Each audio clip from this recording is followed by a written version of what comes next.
What's up, everybody? I'm Drasen from the Blockchain Education Network, and I'm here today with Blondish, Vive, which I highly appreciate her time to answer questions about music NFTs, her ish token, and how she got into the Web3 space. So, Blondish, I'm a huge fan of your musical talent, but I'm also a bigger fan of just your spirited vibe, because it kind of matches with my vibe, bringing positive, higher frequencies to the planet. So, how are you doing today? Yo, what's up? Happy to be here. I'm happy that Leva connected us. Yeah, she is also a great spirit for doing that. Shout out Leva. She's amazing. She's got crazy energy. She's like, I think she discovered me in Vegas or something, and like ever since she's like super activated. She's got crazy energy, so I see her around sometimes. Cool. So just, I guess, a bit of background of myself. So I work for the Blockchain Education Network, and we're a network that helps students around the world learn about blockchain and help their communities out with that knowledge. We started back in MIT, Harvard, and Stanford with a Bitcoin Club in 2014, then expanded to a bunch of universities around the world. And as for myself, I'm also a house music virtuoso. Love DJing and producing music as well. I just did a show yesterday in the Central End. But with that being said, anything you want to say before we get started with the questions? No, dude, let's fucking go. All right, let's rock and roll. So, how did you get into the Web3 space? What was the journey there like? I mean, I guess it started when I was a kid, a little bit. It was all the way back then. Okay, cool. Even existed. I've been into music for many past lives, but also I've been into like zeros and ones. I was putting together computers when I was like 12 years old, playing around, trying to be a hacker. You know what I mean? Nice. Just really learning how everything works, and I was really into peer-to-peer networks also when I was younger. So naturally, when the Web3 space came around and cryptocurrencies, I gravitated towards it very naturally because it feels like my people. You know what I mean? And Yeah. I also, I studied computer science in university, and then I became a DJ. So now I can actually merge those two worlds together and explore all the magic that exists, in that intersection. I love it. Yeah, I mean, having fun with technology is one of the best ways to learn it, and it seems like you had a lot of fun. So how did you get involved with pools and that kind of launched your ish token? How did that happen? Yeah, so I was introduced to pools like Hugo. He's the founder of pools. Okay. I think I honestly, he's actually coming over in an hour. Oh, nice. I'm building ish right now. I'm building it with my friends, with my community, with everyone. And how do we bring value back to the token holders? But I met Hugo. I think he reached out to me, and he was working on some NFT platform at the time. And then I started talking to him about social tokens and just how I'm going to utilize it in my network and what my needs are. You know what I mean? Because we had this Twitch channel, what we're live on right now, Abracadabra TV, and you have users that are in the chat right now, grinding away, watching for hours upon hours. And if you type in like followage, like exclamation mark followage, you can see like how long people have been following you for, how many actual hours they've spent grinding on the channel. And what do I was always asking the questions to myself, like, what do these users get, other than they get to consume content and engage with their, their favorite, artists. But at the same time, like what kind of financial or reward incentive is there? They have to sub every month also. So I wanted to solve that issue. And I started speaking to Hugo about this. And then he got the idea to build pools, the social token issuance platform, which is like Uniswap, but for social tokens. And then he went full force on it. He went and raised like, I don't know, 18 or 19 million dollars to start that project. He built out a team. I mean, he's 27 years old. He built it in 6 months. So I'm happy. That's absolutely incredible. Yeah. It's crazy. And I'm happy to be like a test case on pools because I get to learn. Yeah. I get to learn as well, you know what I mean, along the way, and we get to build it together. Incredible. Before we go to the next question, I also noticed you have a Bored Ape as your PFP. How did you get that? How did you choose that ape? Yeah, so I chose it. I mean, the blondish fur. Right. The blondish That's fur what was my resonated. one. Okay. Yeah, and also we have some plans with the ponytail in the back, as you'll notice. It's kind of like right now my hair is not peach, but usually it's kind of peachy apricot. Yeah. So that kind of lends itself to the red hair. And then we're gonna be working with the ponytail. We're gonna evolve the ponytail into this cuckoo thing coming up soon. We're working on it. I'm working with a guy from the UK, Italian guy. He actually animates Bored Apes. Like that's all he does. He's created Oh, his own niche of animating Bored Apes, and that's his job now, and he's so good at it. And it's amazing, like the opportunities that come from NFTs and being a part of these different communities. You know what I mean? These different niches. yeah. 3D designers right now are a hot market. If you're a 3D designer, it's absolutely an amazing time. So I want to go into music NFTs, and I can definitely spearhead this topic. I just want to give a broad overview to students, fans. What is a music NFT? So if you know what an NFT is, a non-fungible token, then a music NFT is basically that, but just in a song file. And what's really revolutionary is that when an artist releases an NFT, fans can buy it directly. And then even when it goes to the secondhand market, there's other sales, artists still receive this revenue. And it also incentivizes the fans because if you buy a musical NFT, the artist goes up, the NFT is also going to increase in value. So now you have like double the leverage of your fans because your fans are also now financially tied to you. So if you can imagine like Rihanna fans or Drake fans being not only fans but also like financial investors and seeing the artist blow up, like the strength of the fandom is going to be insane in the future. And it also gives artists a better platform to connect with artists. They NFTs can give exclusive experiences, kind of like we talked about, like 101, backstage, metaverse entry, NFT whitelist. Honestly, the creativity for NFTs goes on and on. You can be as creative as you want with it. But those are just a few examples. So kind of moving forward from there, my next question for you. So I know that the ISH token gives you minting rights to NFTs. Can you tell us a little bit about what's being worked on with the ISH token?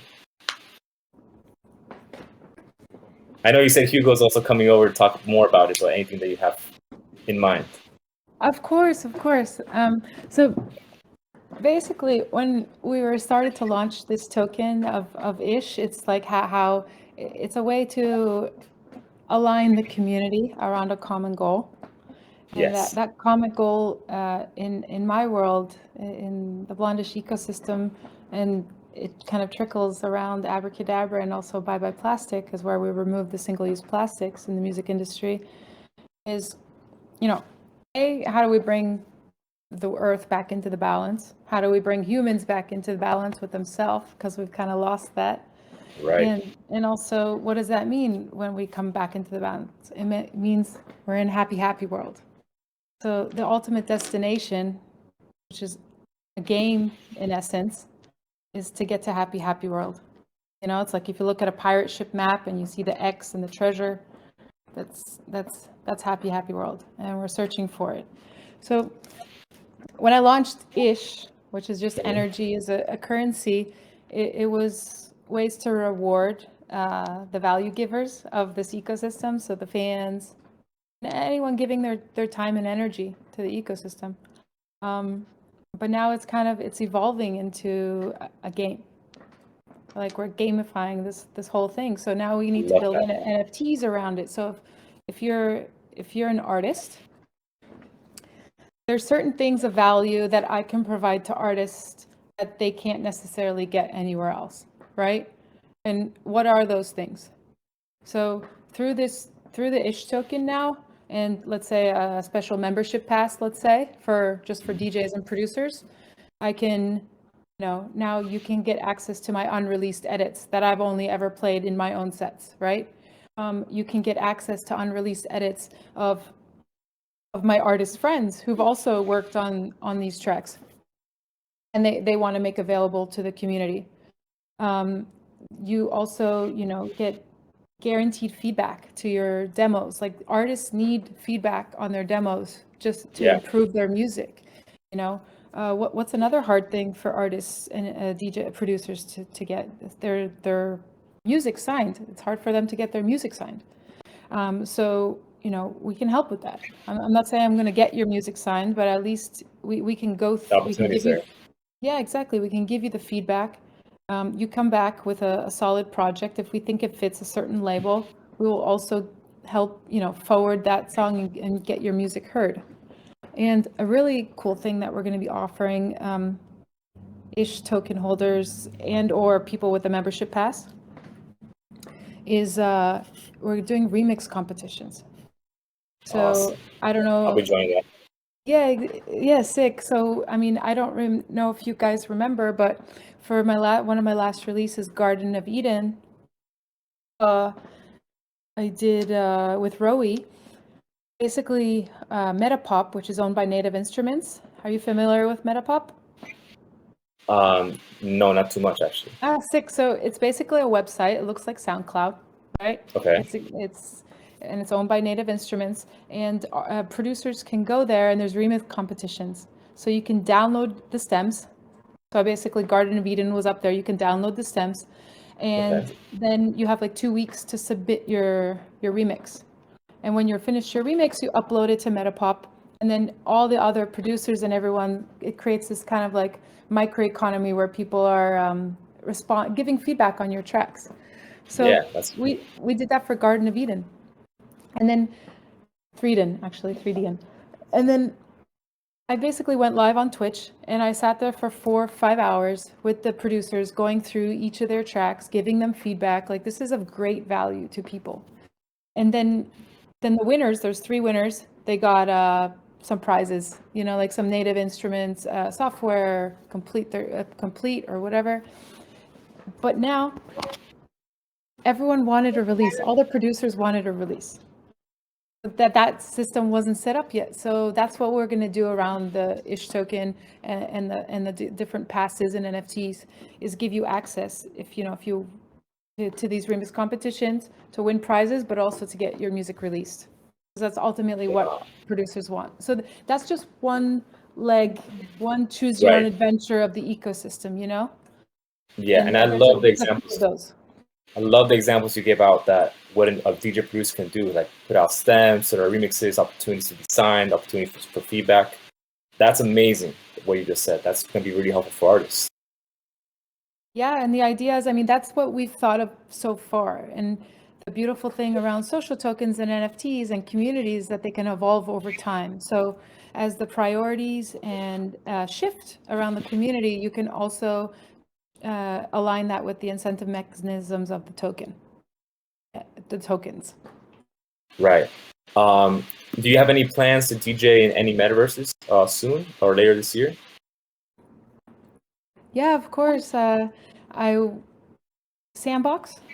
Sandbox. This is a bit of alpha that I'm doing one of their Club XYZ's performances soon for one of their next alpha launches, and I'm also doing a collab with World of Women with the NFT Institute of Sandbox as well. And deadmau5 did the last Club XYZ, Snoop did the last NFT Institute.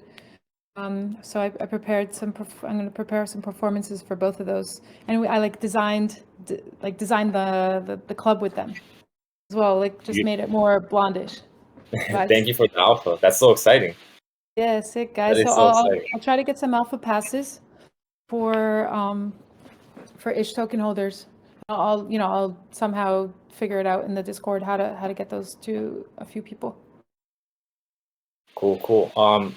My next question is, what would you tell new artists how to get onboarded to Web3? How did you personally start? How did you personally learn how to use everything? How would I? Yeah. Well, it's a loaded question. Yeah. I became obsessed. The way it's really started was at some point March. I don't know. It might have been a year and a half ago. I don't exactly remember, but I asked a friend, I started asking every single one of my friends in my circle, everyone I talk to, literally, like I want to be introduced to crypto people, NFT people, and like I was very that was my goal and Yeah. mission. And then I started getting introduced to people, and every person you meet opens up a new connection. It's a spider web, like Yeah. kind of like this kind of network effect. Because if Yeah. that's all you're talking about and you're consistent about it and you become obsessed, I literally also watched endless YouTubes. Like I follow like NFT verse.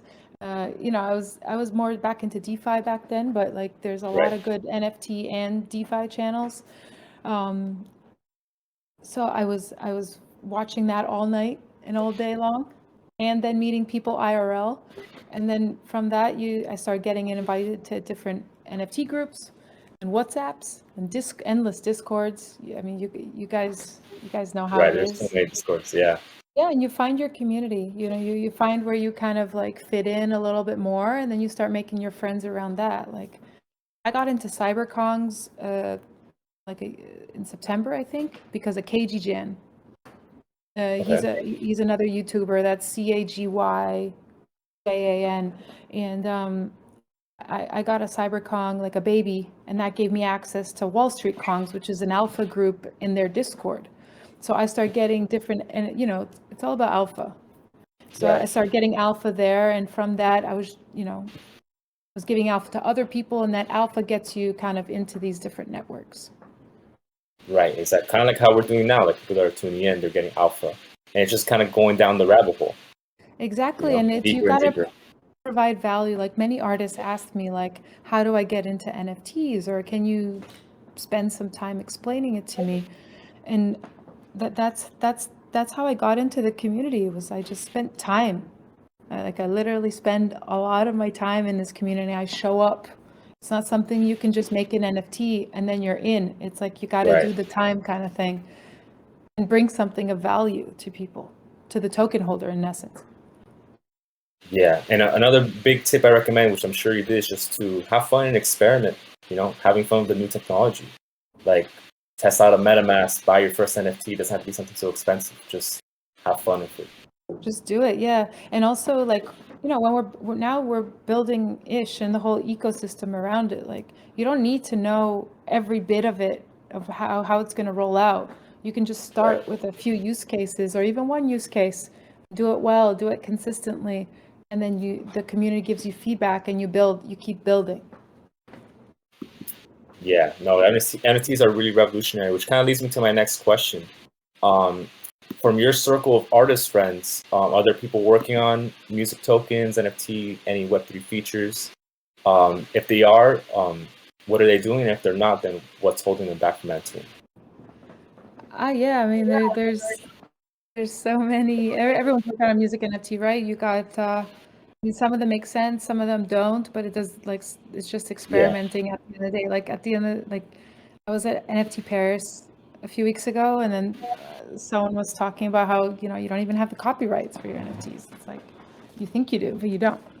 So I don't know how to Right. explain it, but there's all this gray area. You know what I mean? Yeah, there is So a lot of gray area. Yeah.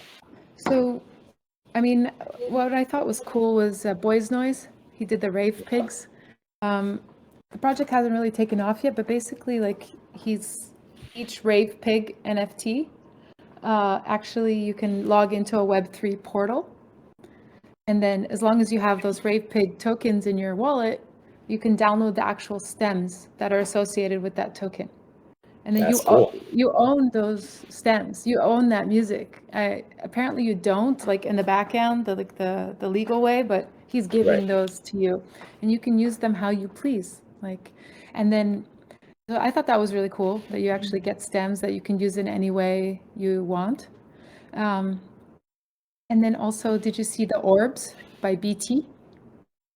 No, not yet. I got a Zorb, but I haven't gotten an Orb yet. Yeah. So yeah, I mean, he just launched that. I mean, I think it has something to do with Gala Games, some sort of collaboration. But basically, BT created a generative art and a generative music NFT and put them together. So this NFT and the body of music attached to it is infinitely generates music infinitely forever. I heard of it. Yeah. It's insane. It's like, that's really creative. If I'm working on something like that, but like, it's all in 432 hertz, which is like the language our cells understand. So anytime I just want to get grounded or whatever, I could just tune into these frequencies, and I can trust that infinitely it'll be running in 432 hertz and grounding me. Beautiful. And kind of speaking on like the spiritual side of things, I think you also said, I'm not sure if you're still working on it, own work practice through the Ish token or something like that, to be rewarded for that. Yeah, of course. So I was getting into those different legs before. We have the artistic, the producer, kind of choose your own adventure. But then there's also the players of the game, the audience, the fans, the community. Like how are they playing this game? So in that respect, we have move to earn concept. So it's like moving to earn, dancing to earn. So there's some incentivization models that we're setting up there through an app. And for homework, which is another essential practice to get to the happy world. You know what I mean? Once we find the balance within ourselves, that's going to catapult us to happy world. Right? So we can create mechanisms through the Ish token and those special Om NFTs as well to make that happen. So stuff like figuring out your human design, doing these practices. I don't want to give away too much. Yeah, exactly. But we're going to be breaking it down into different chapters. And they're into different chapters of essential things that need to be done to break down portals or go through portals to happy world. And all of that will be rewarded through, Ish is the energy of this whole ecosystem. So if you do the work, you get back Ish. Always, you're getting back energy. If you're giving energy, which you're giving energy essence to yourself, you're going to get back energy in the form of Ish. And you're going to get special access. If you decide to go down this adventure route, you'll have special access in Sandbox, because the first world that we're building in Sandbox, it's called Om World. Oh, so cool. That's going to be that's a place where you can really get ahead on your journey to happy world. Wow, that is so exciting and beautiful. I can't wait to see you in the metaverse, and also DJing there. I'm definitely looking forward to seeing Om World. And I'm definitely going to participate in that as well. The meditations and stuff like that to earn tokens. That aligns with what I do as well. So that's great. Yeah, sick. And at first, it's all going to be kind of hacked. There'll be POAPs, there'll be QR codes where you can prove that you were there. But eventually, as we iterate, it'll all be automatic through some sort of accelerometer for dancing. Like there's different ways. Right now, we're going to hack the system, do it not manually, but it's going to be through the POAPs and QR codes. But very soon, it'll all be automatic. Excellent. I guess my final question kind of ties into, you being very eco-friendly and environmental activist. Is there any blockchain or crypto projects that you support in this regard, or something you'd like to see? I would love Ethereum to get going onto the proof of stake network. Yeah, for real, right? That's going to change a lot.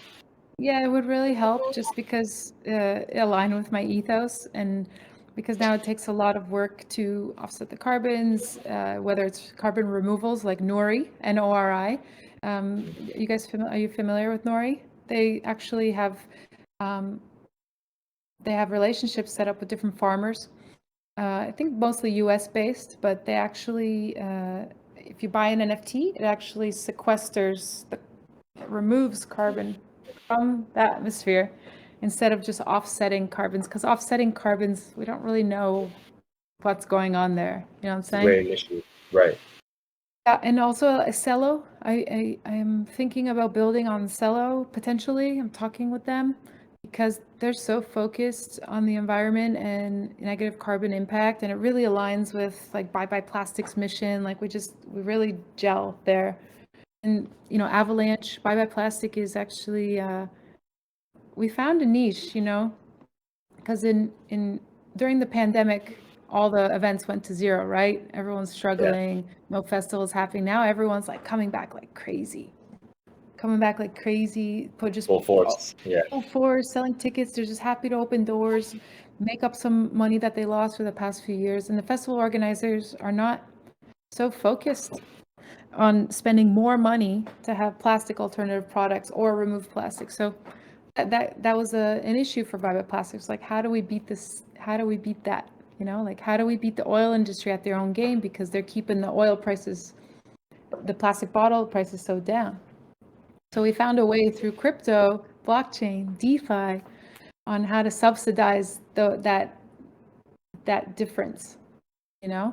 So we're actually helping a lot of crypto conferences like Avalanche and Cello become plastic free and focus on their sustainable journey. And together we forge these partnerships, actually bring it back into the IRL festivals. So we actually can subsidize, like, let's imagine, you know, we haven't signed the deal yet, but we're talking with Insomniac.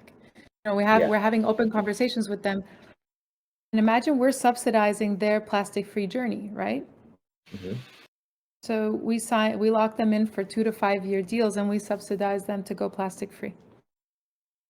And that means the oil industry can't penetrate that event anymore because it's all plastic-free. And after 2 to 5 years, you're not going to want to go back to plastic. Like, it's like so not cool or relevant. So you can't even participate in that. And hopefully by then we have economies of scale, we have crazy solutions, and then we're good. That's our optimistic kind of goal. Awesome. I mean, that is just a beautiful initiative, and I believe in it. I really truly believe in it. We have some great partnerships also at the Blockchain Education Network. If you ever need a contact at a particular company, we can also help you out to further spread those positive initiatives.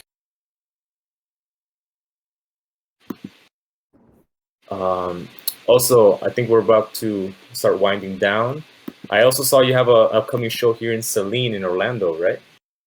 Ah, dude, yeah. I'm coming there. I'm going to Antarctica for 2 weeks. I'm going on a trip to Antarctica, see the penguins and the whales, and it's on a 80% electric boat. Nice. And so basically we're flying from Orlando to Ushuaia. So I'm gonna come play in Orlando the night before we go. Oh, that's sick. Yeah, we're gonna see you there. You gonna be in town? Yeah, I'm definitely gonna pull through. I have a lot of friends in Orlando. There's a group called Housekeepers. I'm not sure if you heard of them. But yeah, I have a lot of friends in that. Cool. I would love to meet you guys. Excellent. Housekeeper crew. Yeah, the Housekeeper crew. Well, Viv, thank you so much for your time. Thank you for breaking everything down. It was amazing. It was inspiring. Keep at it, with your positive influences into the world. And we'll be in touch. Yeah, sick. And you have any, if you have any ideas, music-wise or whatever for the ecosystem, feel free to drop them in there. Like, we incentivize people to bring their ideas as well. Yes, I'm in the Discord group, so I definitely will be doing that. Okay, sick. Peace, Drasen. Sick. Peace.